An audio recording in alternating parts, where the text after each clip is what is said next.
to all. Obviously, already it has been covered by the relevant people, but I'll just take your 3 to 4 minutes. Enablers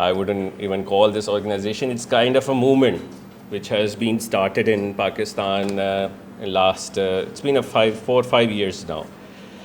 اور یہ ایک movement کے طور پہ ابھری جس نے ایک اپوزٹ ڈائریکشن میں لوگوں کو ایک ایسی چیزوں کی طرف لانا شروع کیا جس کی طرف کسی نے توجہ نہیں دی تھی آج سے 4-5 سال پہلے.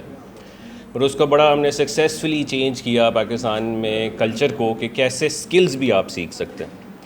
اور پوری دنیا کا، پاکستان کا نہیں، پوری دنیا کا سب سے بڑا سکل کا گروپ بنا لیا ہم نے، جس میں اس وقت millions of people are part of it, اور بہت ساری پوری دنیا میں اس کی ایگزامپل دی جاتی ہے.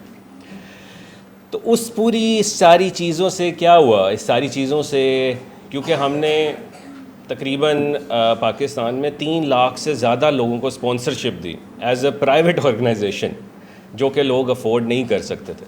تو اس سے کیا ہوا؟ اس سے یہ ہوا کہ بہت زیادہ لاکھوں کروڑوں لوگوں کی جو ایکسپیکٹیشنس لیول تھی وہ باقی لوگوں سے ادھر تک ہیں اور ہم سے ادھر تک ہیں. اس طرح سے کہہ لیں کہ ایکسپیکٹیشنز لیول کا جو گراف تھا وہ بہت ہائی ہو گیا کہ جی چھوٹی چھوٹی چیز جو ہے وہ ہماری نوٹ کی جاتی.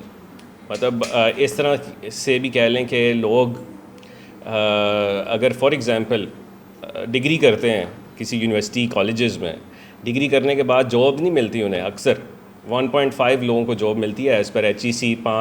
5 سے 7 لاکھ لوگ گریجویٹ ہوتے ہیں اور اس میں سے 1.5 لوگوں کو جاب مل پاتی ہے.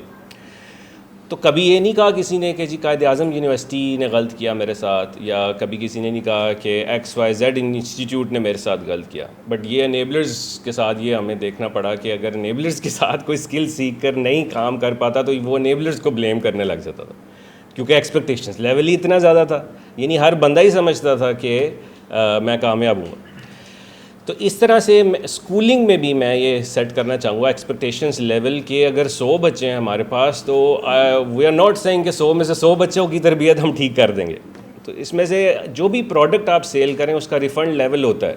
اسی طرح سے اگر 100 بچے ہیں تو 100 میں سے شاید ہماری ایکسپیکٹیشنز ہوگی کہ ہمارا سکسیس ریٹ جو ہے یا 60-70% رہے.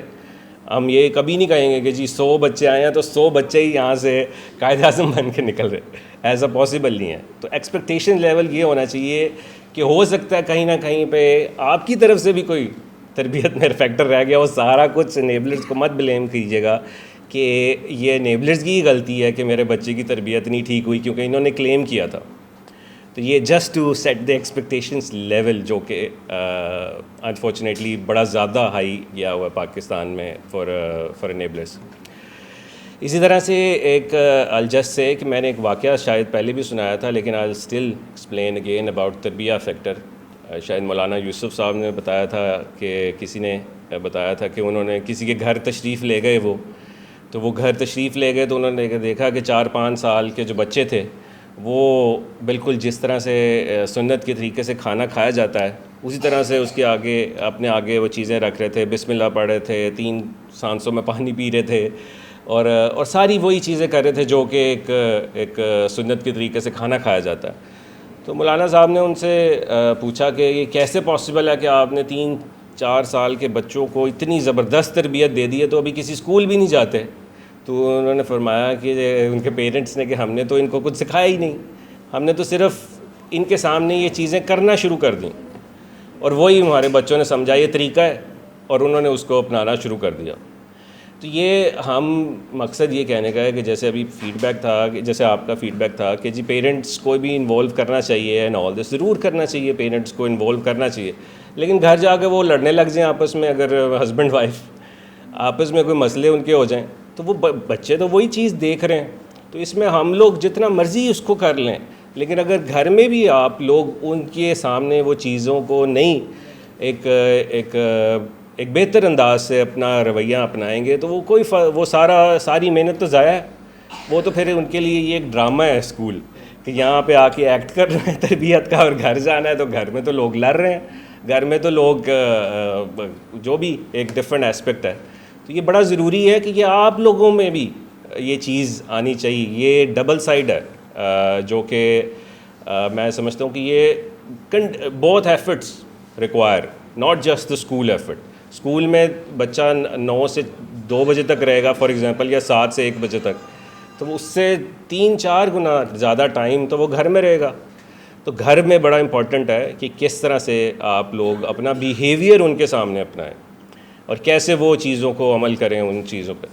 اور لاسٹلی کہ پیرنٹس کے سیشنز تو بڑا ضروری ہیں کہ ہم آپ کو ایکسپلین کریں کہ جی 5 سال کا بچہ ہے تو کیسے مینیج کرنا ہے, 10 سال کا بچہ ہے تو کیسے مینیج کرنا ہے, اینڈ سو آن ورڈس. تو اس پہ ساری ویڈیوز تو آلریڈی پڑی ہوئی ہیں اور وہ سیم ہی ٹاپک ہیں, but we should continue to do these type of things انشاءاللہ, جس میں زیادہ سے زیادہ پیرنٹس کو بھی اس چیز کے بارے میں پتہ چلے. آئی جسٹ وانٹیڈ ٹو سے دس بیکاز یہ آلریڈی کورڈ ہے. بہت سارے سیشن آپ نے اور فیصل صاحب نے جو کیا, it's already been discussed, so I won't repeat the same things again and again کہ جی and all this. maybe اگر کسی کو ایک کویسچن ہے کوئی جو سمجھتا ہے کہ رہ گیا, just one thing anyone wants to say anything or it's been covered. ٹھیک ہے جی. so thank you very much for coming and I hope کہ ہم اس کو مل کر اس جو کہ ہم نے ایک ڈفرینٹ سلوگن اپنایا, وہ سلوگن صرف نعروں کی حد تک نہ رہے جو کہ ہم اکثر دیکھتے ہیں تبدیلی اینڈ آل دیز.